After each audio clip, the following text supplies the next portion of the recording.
बिस्मिल्लाहिर्रहमानिर्रहीम। अस्सलाम वालेकुम व्यूवर्स। पाकिस्तान में बिज़नेस कम्युनिटी की अक्सरियत जो कारोबार करती है वो छोटे लेवल पर करती है। मसलन किसी की मोहल्ले के अंदर परचून की दुकान है, किसी का बहुत ही छोटे लेवल पर प्लास्टिक के बर्तन का कारोबार है, छोटी सी दुकान है, अपनी है या किराए पर है, और किसी का छोटा सा पान या सिगरेट का एक स्टॉल है, या जिसको हम पंजाबी ज़ुबान में कहते हैं कि छोटा सा पान और सिगरेट का खोखा लगाया हुआ है। तो इस तरह के जो लोग होते हैं वो समझते ये हैं कि हम चूंकि छोटे लेवल पर कारोबार करते हैं, लिहाजा हमारे कारोबार की कोई वक़्त नहीं है, तो हमारा वीज़ा नहीं लगना। दो बड़ी अहम बातें इस हवाले से मैं आपको बताने जा रहा हूँ। जो लोग छोटे लेवल पर काम करते हैं, अगर आप ये दो चीज़ें किसी भी तरीके से अपनी वीज़ा प्रोफाइल और वीज़ा एप्लीकेशन के अंदर एक शानदार तरीके से, अच्छे तरीके से रिप्रेजेंट कर दें, तो यूके, कनाडा, ऑस्ट्रेलिया जैसे बड़े कंट्रीज़ भी आपको वीज़ा देंगे और आपकी प्रोफाइल को उसी तरीके से जज करेंगे जो एक बहुत बड़े लेवल पर भी कारोबार करता है। ये चीज़ें दो बड़ी अहम हैं, वो क्या हैं? इसके लिए बराए करम वीडियो को पूरा देखें। एज़ यूजुअल रिक्वेस्ट कि अगर आप यहाँ तक आ ही गए हैं तो प्लीज़ वीडियो को लाइक और शेयर ज़रूर कर दीजिएगा, बेशक आप चैनल सब्सक्राइब ना करें। दूसरी रिक्वेस्ट, व्हाट्सएप पर सिर्फ मुझसे वो लोग रब्ता करें जो पेड कॉल सेशन कर मुझसे लेना चाहते हैं। आधे घंटे की कॉल है, बहुत नॉर्मल चार्जेस लेते हैं। इस कॉल में आप अपना केस डिस्कस कर सकते हैं, अपना रिफ्यूज़ल डिस्कस कर सकते हैं, आप अपने फ्यूचर विज़िट, वीज़ा के या इमिग्रेशन के प्लान मुझसे डिस्कस कर सकते हैं। इसके अलावा अगर आपने कोई डॉक्यूमेंट तैयार करवाना है मुझसे, कोई सर्विस चाहिए, कोई ट्रैवल प्लान बनवाना है, वीज़ा कवर लेटर बनवाना है, या कोई और चीज़ तैयार करवानी है, उसके लिए भी आप हमसे रब्ता कर सकते हैं व्हाट्सएप पर, लेकिन वो एक अलहदा पेड सर्विस होगी। तो जी बगैर वक्त ज़ाया किए जी स्टार्ट करते हैं। अच्छा जी, जो जो लोग छोटे लेवल पर कारोबार कर रहे हैं ना, उनको सबसे पहले एक चीज़ का हर सूरत ख्याल रखना है कि आपका जो बिज़नेस जो है, जो भी आप कारोबार कर रहे हैं, वो न्यूली रजिस्टर्ड ना हो। यानी कि आपका कारोबार की जो रजिस्ट्रेशन है कम से कम बैक डेट पर 5 से 6 साल पहले रजिस्टर्ड हुआ हो। एक तो आपने सबसे पहला काम ये करना है। अच्छा जी, अब दूसरा काम जो है, आपके पास आपके बिज़नेस की रजिस्ट्रेशन से मुतल्लिक तमाम कागजात आपके पास होने चाहिए, जैसे NTN, income tax return, wealth statement, और इसके अलावा कॉरपोरेशन रजिस्ट्रेशन वगैरह वगैरह जो आपके कारोबार से मुतल्लिक है। और आपके कारोबार से मुतल्लिक जितने भी सरकारी और गैर सरकारी जो डॉक्यूमेंट्स होते हैं, चाहे वो मैंडेटरी हों या ना हो, वीज़ा अप्लाई करने के लिए आपके पास ज़रूर होने चाहिए। क्योंकि जब डॉक्यूमेंट्स पूरे होते हैं ना, फिर बंदा डिसाइड कर लेता है यार इस डॉक्यूमेंट की वेटेज कम है, इसकी ज़्यादा है, इसको लगा दो, इसको ना लगाओ। इस पॉइंट ऑफ व्यू से मैं कह रहा हूँ, तो इस वजह से आपके पास डॉक्यूमेंट ज़रूर होने चाहिए, और इन डॉक्यूमेंट को आपने एक तरतीब के साथ जो है अपनी वीज़ा एप्लीकेशन के अंदर लगाना है।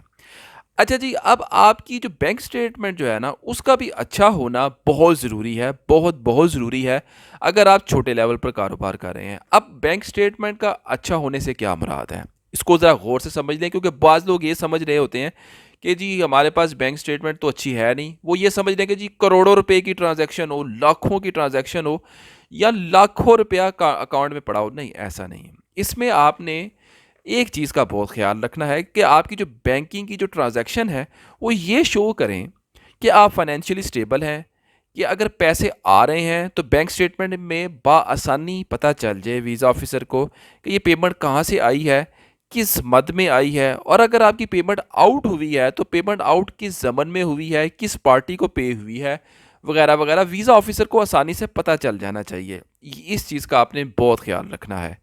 और दूसरी बात कि आप कोशिश आपने ये करनी है कि आप अपनी बैंक स्टेटमेंट में, किसी भी बैंक स्टेटमेंट में, कैश इन और कैश आउट नहीं होना चाहिए।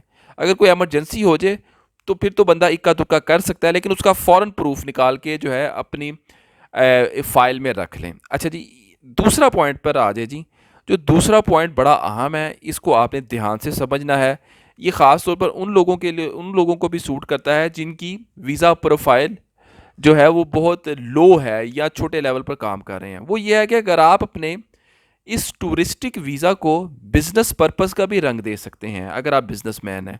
वो ऐसे कि आप अपनी वीज़ा एप्लीकेशन के अंदर अपने बिजनेस प्लान को जो है وہ لکھیں اور ساتھ اٹیچ کریں۔ اب اس بزنس پلان میں آپ نے کیا کرنا ہے؟ یہ کوئی راکٹ سائنس نہیں ہے، بزنس پلان بھی ویزا کور لیٹر کی طرح ہوتا ہے، لیکن یہ تھوڑا سا ڈیٹیل میں ہوتا ہے۔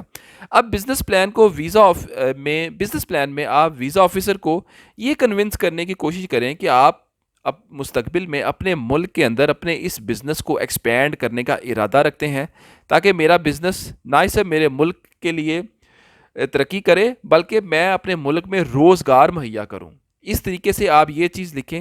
پھر آپ یہ بھی لکھیں کہ جی میں جس ملک میں سیر کرنے کے لیے جا رہا ہوں یا بزنس پرپس کے لیے جا رہا ہوں، میں اس ملک میں جا کر دیکھوں گا، اور میرا ارادہ ہے بزنس پلان میں آپ نے بتانا ہے کہ جی میں اس اپنے ملک میں اور آپ کے ملک میں جو امپورٹ اور ایکسپورٹ کا جو بزنس ہے اس کو ایکسپینڈ کروں، اور فیوچر میں یہ بھی ارادہ رکھتا ہوں کہ اگر مجھے کوئی چیز اچھی، مطلب کہ مجھے اگر انوائرمنٹ آپ کے ملک کا سوٹ کر گیا، تو میں فیوچر میں یہ ارادہ رکھتا ہوں کہ میں کسی بھی آپ کے ملک میں کسی بھی بزنس فرم کے ساتھ کولیبوریشن کر کے بزنس تعلقات جو ہیں اپنے آپ کے ملک کے ساتھ بڑھانے کا ارادہ رکھتا ہوں، جس سے نہ ہی صرف مجھے ترقی ملے گی بلکہ میرے ملک کو اور آپ کے ملک کے جو بزنس کے ریلیشن ہیں ان میں ایکسپینشن ہوگی، اور ترقی کے راستے دونوں ملکوں کے لیے بزنس کے ترقی کے راستے کھلیں گے۔ یقین کریں اس طرح کا اگر آپ بزنس پلان اگر آپ دیں اپنی ویزا اپلیکیشن میں، تو ویزا آفیسر کو آپ اپنے اس بزنس پلان کے ذریعے کنونس کر سکتے ہیں۔ تو یہ جو چھوٹی چھوٹی چیزیں جو ہوتی ہیں یہ آپ کو دیکھنی چاہیے۔ اگر آپ چھوٹے لیول پر کاروبار کر رہے ہیں، اگر آپ کی پروفائل چھوٹی ہے، تو آپ اس طرح کے بزنس پلان کے ذریعے بھی جو ہے آپ اپنی پروفائل کو ہائی لائٹ کر سکتے ہیں۔ تو ویڈیو کیسی لگی کمنٹ سیکشن میں ضرور بتائیے گا۔ اب تک ویڈیو کو لائک اور شیئر ضرور کیجیے گا۔ بہت شکریہ، اللہ حافظ۔